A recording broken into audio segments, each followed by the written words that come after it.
Welcome back to Echo Ridge, where I can confidently say we are definitely in the end game. I say this because, well, one, we're down to our last piece of research, and that is cryofuel propulsion. I'm looking forward to getting to cryofuel propulsion because, well, I love liquid hydrogen and liquid oxygen. We also have the ESS Slow and Steady starting to do some of the telescoping around the star map, and Angry Forest has been an absolute beast. To start off with, they have a science of 11, which is not too bad considering they're also the primary pilot of the colony, with a piloting skill of 7. The piloting skill of 7 gives them the plus 18% to rocket speed, and then their 11 science gives them a plus 440% to research speed. Now, I'm not 100% sure, but it looks like the task of using the telescope is a research task, so I'm assuming that research speed buff also applies to the telescope. So even while the rocket is flying through the space, Angry Forest is able to easily keep up with the telescope. Unfortunately, the poor little fella has a little bit of radiation sickness, and this one is sort of my fault. When we took out the orbital data collection lab, where the duplicate was standing here, nowadays the duplicate is standing right here, which has some of the worst radiation on the rocket. So we're going to do a quick modification by getting rid of this plastic tile here. We'll disable the telescope so Angry will actually do that work. And then we'll also deconstruct the gas vent, move the gas vent over one, and put the plastic tile right here. There we go, that is much better. Instead of getting 90-something rads per cycle, they're now only going to be getting about 31. So after a few cycles, all their absorbed rad dose will go back down to 0, because they'll be able to pee most of it out while using the wall toilet. In our exploration of the star map, we did find a new planetoid. This one is called Rikazon, and it just so happened that the ESS Slow and Steady was equipped with a Rover's module, so we landed the rover here in the interest of exploring a little bit. We will be able to dig out this sedimentary rock, but Rover doesn't like to dig granite because that is a duplicate required command. So to start off with, we'll have them dig all the way down here. We won't be able to get through the abyssalite, but it at least will reveal a lot more of the planetoid. And then hopefully if Rover has enough juice by then, we'll also put a couple of ladders here, where we can then traverse the top of this area, sending Rover all the way over here. After doing some more looking, I realized we may not need to travel on the top of the planetoid, because we can still dig through this stuff here. Do not fear, Rover is on the job. Am I the only one that thinks it's weird that bleachstone requires hard digging? Because of the bleachstone right here, it looks like we may have to end up digging up this waterweed. I was trying to keep as many of them fresh and growing as possible, because it might be a good source of calories whenever we land duplicates here. Sadly, I didn't even realize the ladder was going over 2 pieces of granite, so that is as far south as Rover is going to be able to dig. Now, you might be wondering why I'm so excited about this planetoid. While primarily I'm looking for graphite and fullerene, so we can hopefully get to the point where we're making some supercoolant, Rikazon has a subsurface ocean at not 1, but 4 metal volcanoes, plus a natural gas geyser. Like, are you serious right now? And remember, just because it's showing us 4 metal volcanoes, it could have more than 4. It could have 2 cobalt volcanoes and 3 aluminum volcanoes. Now, unfortunately, the planetoid does not have a reoccurring source of water, so we don't have an infinite source of water, but considering it has an ocean biome and a subsurface ocean, I'm pretty sure we'd have enough water to last our duplicates for quite some time. Not to mention the fact that it has a frozen core that we can melt as well. I'm looking forward to the day where Clay does a complete DLC pack on just robots. Imagine robots that you could build just like Rover, except maybe you could program them with different skills, like a robot that's even better at digging, or a robot that can do mechatronics engineering. The possibilities are endless. While Rover's taking care of business over here on Rikazon, we're going to go back to Tuxedo so I can give you a few updates on our main planetoid. To start off with, we've started clearing out this bottom biome here. Because we have our new installation of bee hives, with each hive sitting around 300 kilos worth of enriched uranium, we don't necessarily need the bees down here for very much longer. We are letting this group of beta hives continue to work because there's a lot of uranium ore here, and I'd rather not have to dig this out losing 50% of the mass. But over here, I didn't have as many qualms. And what's great is because the betas are now just sort of flying around all willy-nilly, whenever this carbon dioxide geyser does start going off, the sleeping betas absolutely crush it, consuming that carbon dioxide at a rate of 100 grams per second. So all it takes is 6.3 betas to eat every bit of carbon dioxide coming out of this geyser. Not before it dumps off a little bit of chill here. The other gases here are holdover from a different time, where you can see there's a bunch of chlorine. Eventually we'll get rid of all this by siphoning it out and dumping it in the vacuum of space, but for now this is just fine. And you may remember that there was an artifact sitting down here. Well, we grabbed it and put a wonderful artifact analysis station inside of our laboratory. We now have our very first artifact in the form of an old X-ray.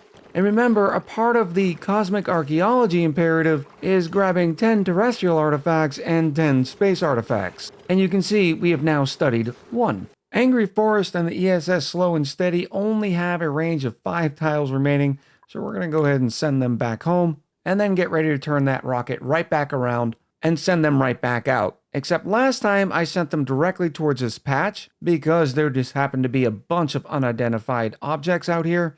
This time, I'm just going to send them out 10 tiles in one direction and then bring them back. Additionally, it's about time that we get a rocket that can collect some goodies for us. And I'm thinking this rocky asteroid field right here is perfect. It has 40% igneous rock and 40% sedimentary rock, along with 20% copper ore. And since we're down to 63 tons of igneous rock, we could use the raw minerals. But that's going to be a job for another rocket. So I think we're going to connect it right here. We also need to keep in mind that we're down to about 15 tons worth of steel, and that's because we are completely out of iron and iron ore. And that's another reason why Rikazon is going to be so important for the future of this playthrough. Not only the iron, but also the gold. Because right now we have zero ability to be able to make any sort of oxalite, and continuously using the gas canister and loading oxygen in the rockets that way isn't exactly the way. One idea that we could do instead of using oxalite, since we are heading towards liquid hydrogen and liquid oxygen, is just load the interior of the rocket with a bunch of liquid oxygen, and once you have a bunch of liquid oxygen inside the rocket interior, you could sort of allow it to off-gas a little bit at a time by heating it up and using it to provide oxygen for the inside of our rockets. I don't love this method because it seems like it would be really cumbersome compared to shipping some gold over from Rikazon and just creating oxalite the old-fashioned way. Look, I know I had a good plan and the intentions were good. I don't know how Angry Forest ended up with major radiation sickness and popped eardrums and soggy feet. Yeah, things are looking bad for Angry. Their stress is going up 30% per cycle. Remind me next time on these long missions to bring some rad pills. Alright, Angry is feeling a little bit better. They're down to 30 rads, and their complexion is really cleared up. We're going to go ahead and put them back in their Atmo suit. That way, when they do get home, they'll already be in their suit, and I don't have to worry about the duplicant just running out and scalding themselves. And I know as I build this second rocket, there's going to be some comments reminding us that we don't necessarily have to build every component using steel. It's just a me thing, especially with another rocket sitting by it, and eventually there's going to be some hydrogen rockets. The temperature up here is going to get very, very hot, and you could end up melting some of your rocket components if they reach that melting point. So I'd rather be safe and just go ahead and use steel for everything. Oh, Dave, you might want to move out of the way. Oh, that can't be good. Move, Dave, move! So yet another disadvantage that the Radbolt rocket presents, especially while you're using the gas cargo canister, is I can't fit a large cargo bay. I'm gonna have to make do with the small cargo bay. Oh look, Angry's home. Hey buddy! And it doesn't look like this top gear area counts as a piece of height. You can see we still have one height available out of the 20, which means we're gonna be able to put in an artifact transport module. With Angry home, the refrigerator is gonna automatically get filled up, but we don't want it to at this time because this time I am gonna put some rad pills in. Let's say 30 cycles worth. We go down to medicine and click basic rad pill. Now when designing the interior of this rocket, it's got to be a little bit different than the interior of the slow and steady. For the simple reason, there's no battery on this rocket. Now, we don't necessarily need a telescope, it just becomes handy. That way, when the duplicate's done doing their cargo mission, they can do a little bit of exploration. Luckily, the jumbo battery is not an industrial machine, so I think we could use this exact same setup, except instead of a couple of statues here, we could put a battery. And because I'm lazy and do not want to do this manually, I'm going to save out, head back to the main menu, and activate the wonderful Blueprints Fixed mod. And now while we're in the slow and steady, copy this entire rocket interior. We'll call it something custom and original like rocket interior, and then paste it right there. And our little duplicates will come by and do all the work for us. Now, it's not going to be perfect because we're going to need to make sure that the pipes are built up here. We're also going to replace some of these things, like this tile is going to become plastic. We also are not going to be building the statues this time, and instead are going to be putting a jumbo battery in, which is going to create a bunch of heat that we don't necessarily want, but it's all good. And now we just wait while the duplicates finish this up.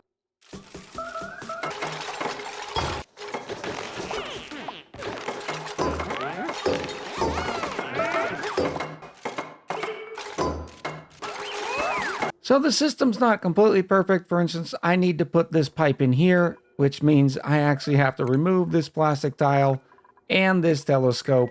All in all, though, the blueprint really helps, making the task of building yet another rocket interior that much easier.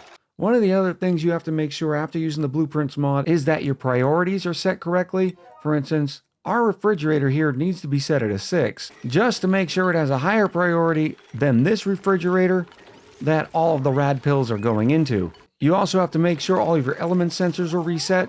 For instance, this one is looking for carbon dioxide. Why is this saying invalid building location? Let's try that again, shall we? It might have gotten the invalid building location because a duplicate tried to build it before this tile was completed. Setting this Gauss filter, I need to remember what we wanted it to do. And it is taking all the oxygen that the pump happens to get and sending it right back into the gas tank on the outside of the rocket. I also realized by moving this gas vent like we did earlier makes these pipes sort of not in the right place, but we'll fix that right here. There we go, that's a little bit better. And just a reminder, we're using all these gas pipes to be able to hold that much more oxygen inside this rocket. Because again, at a maximum capacity of 3,600 kilos, with one duplicate inside the rocket, it's enough oxygen for 60 cycles. Which means combined with the oxygen, all the berry sludge a duplicate could ever eat, and the water for the bathrooms, we can sort of forget about a duplicate in the middle of space for quite some time. The last thing I want to do to both rockets is add a little bit more positive decor. Because we know we're going to be using these rockets for such a long time, I figured it wouldn't be such a bad idea. The question is, what kind of drywall do we put in? Maybe a nice pastel blue for one of them? And we're making sure that we build it all out of granite, and that way it gets an even better decor bonus. And then the other rocket, let's go with the canary yellow. By using the granite, we're going to get an extra 20% of the decor. So that means every single tile is going to be giving off a 12 decor. And there we go. Doesn't it look magnificent? It doesn't exactly knock your socks off when you go to the decor overlay, but hey, every little bit helps. And then here is the currently named Survey Prototype 4, which, by the way, we're going to go ahead and need a new name for that, so you know what to do down in the comments below. Back over on Rikazon, yet another rover has come to an end. Dear Clay, please give us the ability to recharge Rover, a replacement battery, something. But all in all, they did a great job. Using the temperature overlay, we can see we have a couple of geysers right here and here. And one down here. Looks like this is the cobalt volcano. Look at all the gold, aluminum, and cobalt ore sitting around it. Here's the gold volcano over here. So already that is 4 volcanoes that we have found, and we haven't even unearthed this entire part. Here's the wonderful natural gas geyser, which is going to be great for power. Wait a minute. That'll be great for power and water, because we're going to be able to get some polluted water back out of the natural gas generators. We could also ranch plug slugs. They're found naturally here. And with all the metal volcanoes, it's not like we're not going to have plenty of ores and refined metals to feed them. With both rockets done, it's time to get ready to send them out. Now the slow and steady is sitting at 2,500 kilos worth of oxygen. And with a duplicate consuming 60 kilos per cycle, using the old calculator, it tells me that we have a little over 40 cycles worth of oxygen in that rocket. This one is a little bit slower.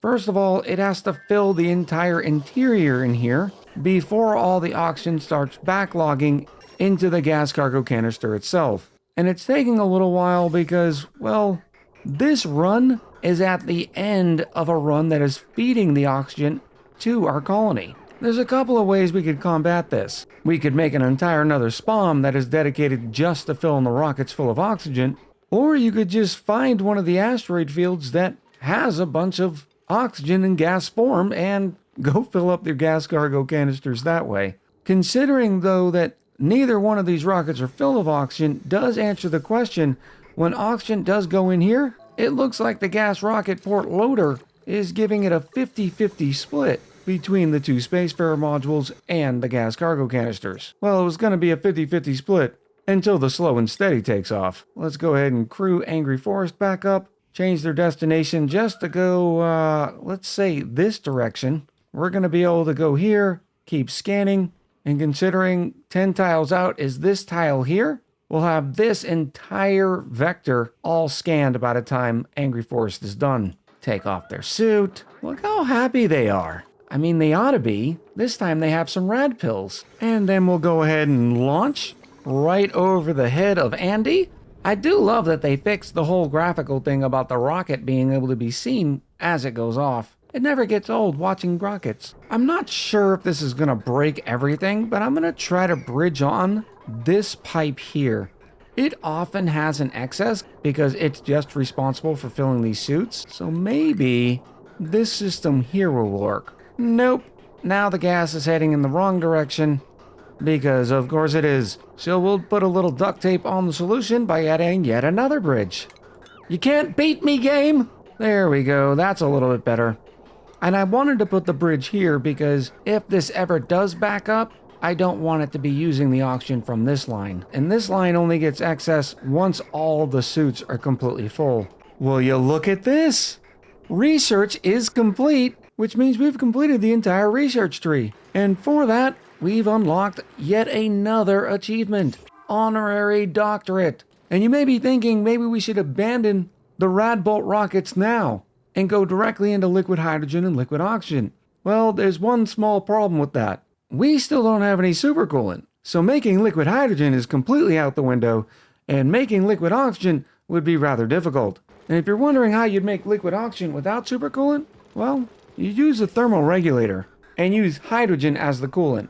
Although not only would this take a pretty long time, it would not be nearly as efficient as using supercoolant. But who knows what else we're going to find on this star map, and whether or not it's going to be close enough for us to reach with our Radbolt rockets. Next episode, depending on what we find on Rikazon, I think we're going to hand over here and colonize this planetoid. This is going to be a permanent colony because we're going to want to capture all of that beautiful, delicious, refined metal, sending most of it back to our home colony. So I'm looking forward to hearing what you have to say about our current plan for the future. And just a reminder, we need a new name for this drill cone Radbolt rocket. So until next time, happy gaming, and I'll talk to you soon.